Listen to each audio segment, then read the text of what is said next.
Are we staying on board? What about the food? Are we going to have to pay for stuff? Are we getting moved to a hotel? What exactly is this dry dock thing? Hi everybody, and welcome back to An Uncharted Life. My name's Tara, and I thought I was done with the dry dock series, but when you guys came on board the Sapphire Princess, a lot of you were still asking questions about the dry dock. And I figured also, because I've had some friends message me and be like, hey, I'm going into dry dock, can you give me some advice on what exactly is happening, that I might just finish this dry dock series with episode number 5 with answering a whole bunch of pretty common questions that guests and crew have. So that's what we're going to dive into today. And question number 1 is, what is a dry dock? And a dry dock is pretty much where the ship needs to go in for maintenance. Now, because cruise ships are massive, they can't go in for like a yearly maintenance situation like a lot of the cars and everything like that on land can. So they have like some big milestone situations where it'll be either a dry dock or a wet dock, and I'll explain the difference in that a little later. But so the dry dock is for the fact that these ships will come in and they'll do their big yearly maintenance. They'll double check everything. They'll see if the engines are running or if the engines need an upgrade, because there's been new rules and regulations made about what is required, what isn't required. A lot of cruise ships lately have been going into dry dock for ADA compliancy. So ADA is the American Disability Association. Cruise ships need to be able to handle deaf, blind, or mobility disabled guests, I believe is the correct term. But those are pretty much like in scooters or wheelchairs, so we need to have ramps everywhere. For a nice, easy explanation on that one. So a lot of cruise ships have been going into dry dock purely because of that. So sometimes it's even just cosmetic stuff, like you need to redo the whole inside of a certain area. But there's a variety of different reasons why a ship can go into dry dock. Sometimes even emergencies pop up where a dry dock is needed immediately. So dry dock is, as a whole, an opportunity for the ship to pretty much focus on just a whole bunch of maintenance and upgrades in a very, very short time period. Now, question number 2 is pretty much, what's a dry dock versus a wet dock? Now, a dry dock is where, like, for example, you saw it in my videos, where the ship is pretty much brought out where there's no water anywhere, and they're going to be working on areas below the hull, sometimes on the propeller, sometimes adding in the stabilizers or working on the stabilizers, upgrading that. So then they're going to need that whole area open and available. It's also where they'll do other checks and everything like that, which is really good because the ship does need it. Versus a wet dock, where a wet dock is pretty much the ship comes in but the water stays there. And that is where they're pretty much just focusing a lot on the internal side of the ship. Anything that needs to be changed or any like pieces that need to be moved around, that is what happens during a wet dock. So a wet dock, the ship is kind of just like parked somewhere, or docked is the correct term. And then they've got, contractors coming on and off fixing the insides of the ship. Okay, so question number 3 is, where are you staying? And that is on board the cruise ship. You do not get kicked off the cruise ship. You do not have to worry about paying for a hotel. The ship is not going to be paying for a hotel for you to stay in. You are still staying in your cabin. There will be a whole bunch of contractors coming on board, because the cruise ship goes from being like a cruise ship for guests to be on board to travel the world to a full-blown construction site. So you will still be staying in your room. It may not be the best living situations because there will be banging and everything going on, but you do not have to worry about anything. You are still staying on board, and you don't have to worry or panic about needing to make any other like arrangements that could be happening. Question number 4 is, how long is a dry dock? Now, this question varies depending on the situation. Under normal circumstances, a maintenance dry dock or wet dock can take about 2 to 2.5 weeks. Both of the ones that I've done have been dry docks. Both of them took 2.5 weeks.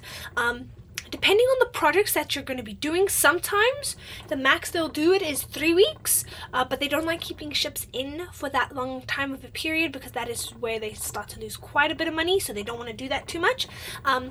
There are also situations where, like for example, let me just use the Titanic. So if you hit an iceberg or an iceberg does a skid across the ship and everything like that, there may be an emergency dry dock to double check the damage. And if the damage is really, really bad, they've got to stop all operations and then send the ship through into an emergency dry dock, which costs a lot of money to actually get all of those issues fixed. Obviously, you don't want to be like working on a ship that has any situations or emergency situations that could become worse if you don't look after it, which is why emergency dry docks can happen. Those usually last maybe like 2 to 3 days, because they try to get the ship in and out as quickly as possible, because usually it's just one small little thing that kind of needs to get fixed. Usually. If it's not, that is worse. Question number 5. Will noise, dust, and just construction affect living conditions on board? Yes. Absolutely yes. You are not always guaranteed to know what construction is going to be happening on board the cruise ship and everything like that. So there's a very high chance that they might be focusing on something that is outside your cabin, and you're going to be hearing banging from 6 a.m. in the morning all the way to like 10 p.m. at night. There are also certain activities that need to be done and certain maintenance things that need to be done that will involve people coming into the rooms. For example, this contract and this dry dock, we had guys coming in to fix the ACs. We had people coming in to fix like the toilet issues and everything like that. We had carpet changes, so there were a lot of people in and out of the cabins. We also had TV changes and everything like that. So yes, the cabins got upgraded a little, which was great, but that also means that the crew areas were affected, usually in a positive way, because that meant, we got a couple of upgrades and everything like that, and general maintenance was done, which is great and fantastic. So it's a catch-22 on that one. You could be in an area where nothing is being affected, or you could be smack bang in the middle where everything is being affected. Prepare for both, but most times they do try to give a good sleep schedule and everything like that. So try not to go to the bar too often. Then number 6, can you be transshipped? Now, if you don't know what transshipping is, I do have a video of my own transship experience, which I'll link here above, but that is pretty much where they take you from one ship to another ship for certain duties or because they need you there. A lot of companies, especially in the retail department, they will transship their staff. Like for example, I know 2 people this last dry dock, they had to be transshipped because they were the last ones to join the team, and the company has a rule that the last ones to join the team for like a dry dock situation, they're the first ones out, and they go help different like ships. They get transshipped to a different ship. That way the company has full staff on all the other ships, where for example our spa staff and everything like that, because their pretty much salary is heavily based on commission, a lot of them ask to be transshipped out of the ship that's going into dry dock, because that's guaranteed like 2 to 3 weeks of no pay, and a lot of people don't want to be dealing with that. So there are a variety of reasons why you could be transshipped. During like the whole dry dock process, this is also the easiest time for crew to join as well as crew to leave. So a lot of transshipping can happen. It all depends on your position. This also taken into consideration, a lot of people just will be scheduled to leave 2 or 3 days into a dry dock. So then a lot of people go home and a lot of people come back, because the dry dock is seen as the easiest time to have a good large crew turnover that is not going to affect guests. So that is something to take into consideration if you are going to be going into a dry dock. Alright, question number 7. Pretty much, what will your work schedule look like? Now, this is going to be very different to every department, but usually the work schedule looks a little nicer in the middle than it does for the rest of the dry dock. In the beginning of a dry dock, your work schedule is going to be crazy. You're going to be trying to sort everything else out. You're going to be trying to fix everything, trying to make everything prepared for the contractors that are coming aboard, for the crew that want to do work on certain areas. It's just a whole mess. You're also going to be helping a lot of contractors. Like for example, we had contractors come on board who were going to fix all the chairs, so the housekeeping staff had to remove all the chairs from all the lounges and bring it to this one area so that these guys could work on the chairs. So a lot of stuff can happen. Near the end of the dry dock, you are getting the ship ready to go back into service, so it is going to be complete chaos, complete madhouse. I know housekeeping, bar staff, waiters and waitresses, they were working till about 3 a.m. the morning before we opened Sapphire Princess, because there was just so much that still needed to be done. In the middle, the work schedule gets a little lighter because they are trying to be nice, but also you might have other duties that do come into play that may or may not affect your work schedule, which leads me into question number 8, which is, as a crew member, will I have different duties? And there is a very, very high chance that you will come on board and do a certain job, but then during dry dock, that job will be taken away from you and you'll have to do something else. So like for me, for example, I was a key runner. I had to go open up doors and everything like that for all the different contractors who wanted to work in cabins, especially guest cabins and everything like that. We had some of the wait staff, the chefs, they went on to shell door watch, which is pretty much like we've got an area where we get deliveries and everything like that, and they had to sit there and pretty much make sure we had no stowaways, no one snuck on board. They were pretty much another level of security for the security team, so they were helping out there. We had fire watch, which is pretty much where you got to sit on the other side of where they're doing like some heavy metal work or like any hot work of any kind, and make sure that a fire doesn't get started.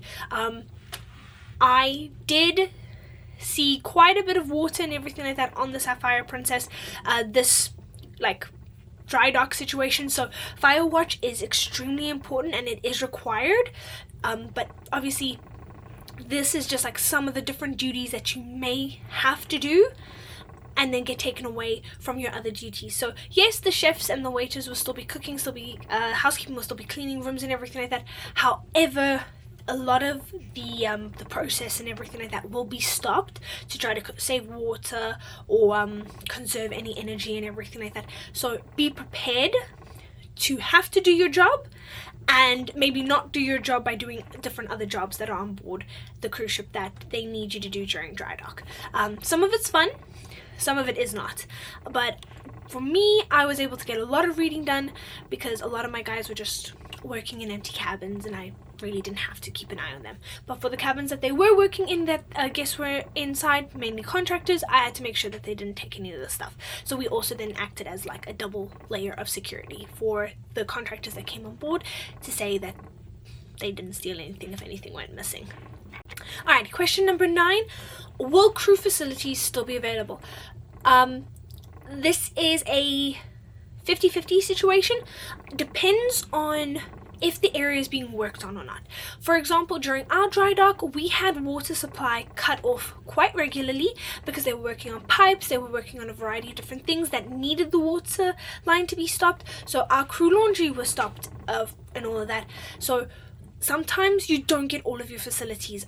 There were rumors going around on the Sapphire Princess that, for example, our crew gym was supposed to get worked on, but it didn't end up getting worked on. They wanted to replace the flooring or something like that, but they didn't end up replacing it for some odd reason, and we were still able to use the crew gym. But we were told that there would be a point where we weren't allowed to use it because they were going to do maintenance on it. So be prepared to not have everything available to you. However, most of it still should be available. Like, there shouldn't be food available unless they're heavily working on the crew mess or the officer mess area or the kitchen, but then they will provide you food in a completely different area.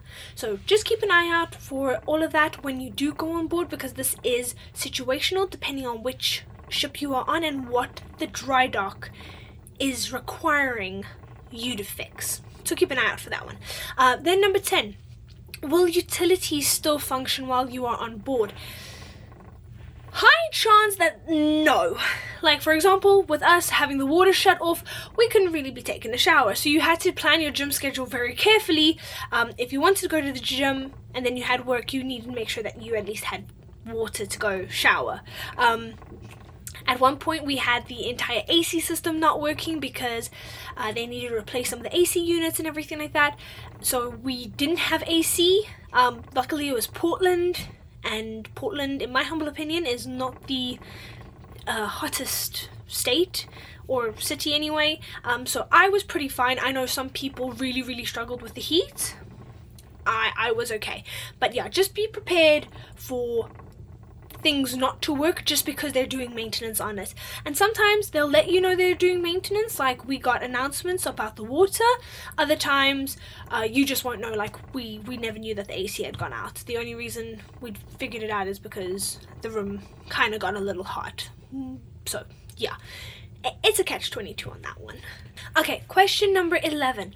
Will there be drill or any trainings? Now, before you go into the dry dock, you will have what we classify as a town meeting, where they try to pull everybody in, and they'll explain to everybody what a dry dock is, what is expected to happen, and you know what rules and regulations will be put into place during the dry dock. So that is a very important meeting to go to. Make sure you go to it. If you do miss it, they have that town meeting multiple times, so that if your schedule doesn't allow you to go, you're actually able to go. So keep an eye out for that. Then the next drill that you will perform will be a mandatory drill that everybody has to do, where you need to get off the ship. Now this is done because that way everybody knows the quickest exits for them in case of emergency to get off. I was pretty lucky this time around. My quickest exit was literally right underneath me, so all I had to do was get up and out. So in an emergency, if there was a massive fire on board, I could have just literally gone like down and out and not had any issues. So yes, there will be those kinds of trainings. Also, there might be departmental trainings where they try to focus on any trainings that they feel you need to have as a crew member for your department, any trainings that, you know, as a team you might need to have. So there is a variety of different trainings that can also happen on a development level for your department. So don't be too worried about that if you see it in your schedule. It is very likely to happen, especially the town hall and the drill to see if everybody can get off in a certain amount of time.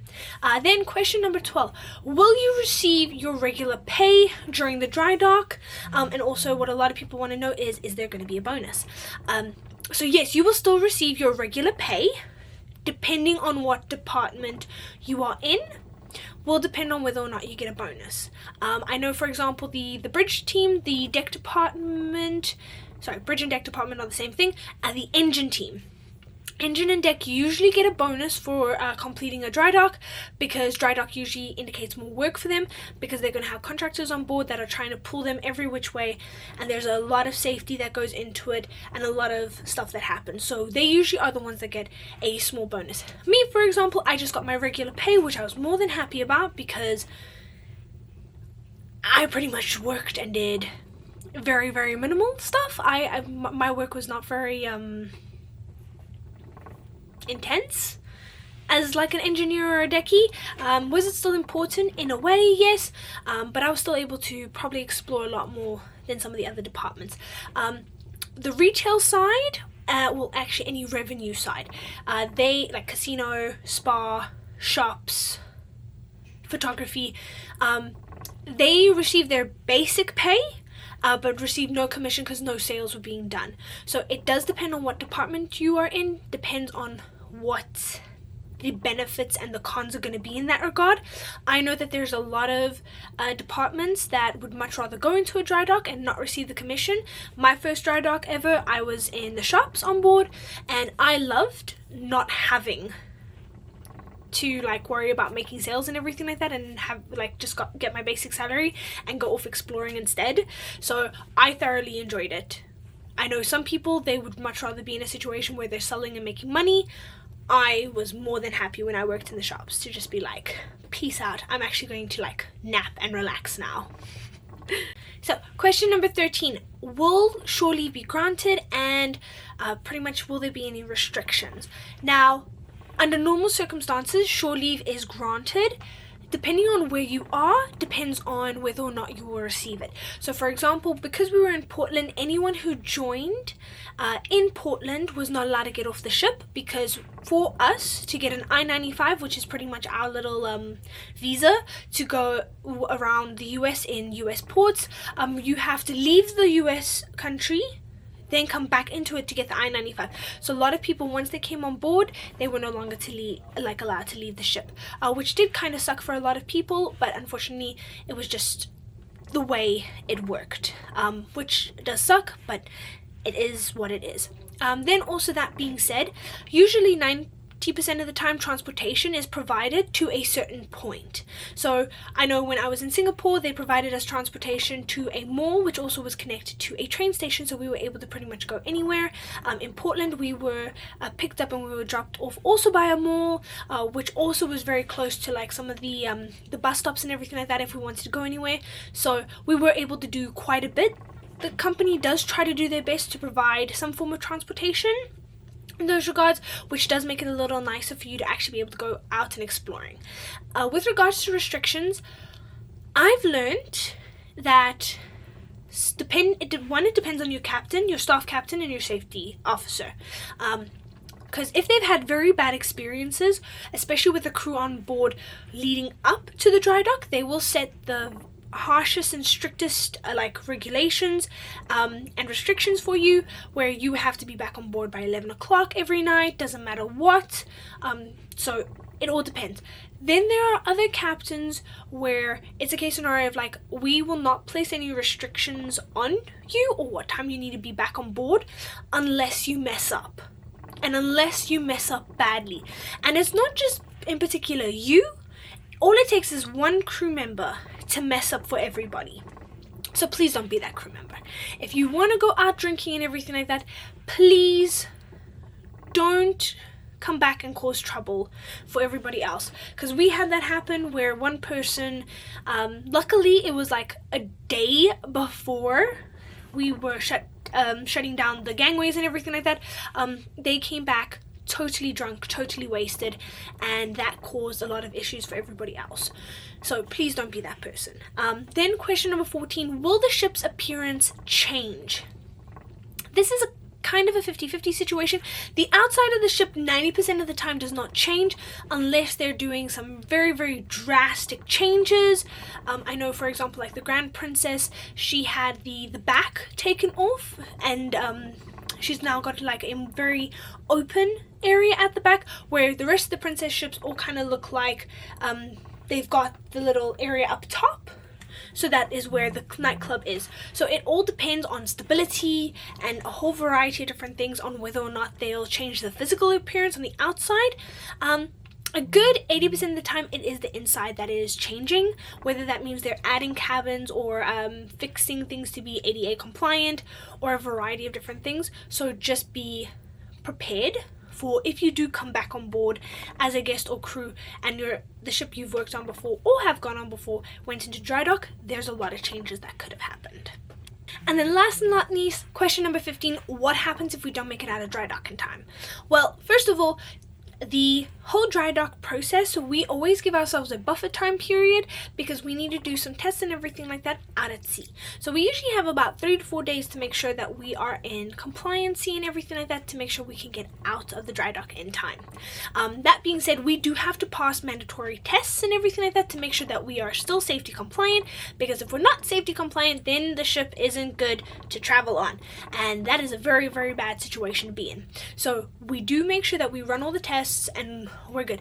If by some miracle we're not able to actually go on with the scheduling and everything like that, a lot of people will get refunds for the cruises that they were booked on, and all of that, but that has almost never happened in my humble opinion from what I've seen, unless a drastic emergency has happened, like for example a fire on board or an explosion has happened during the dry dock, and that pretty much has come from like an engine failure or an engine replacement that hasn't worked.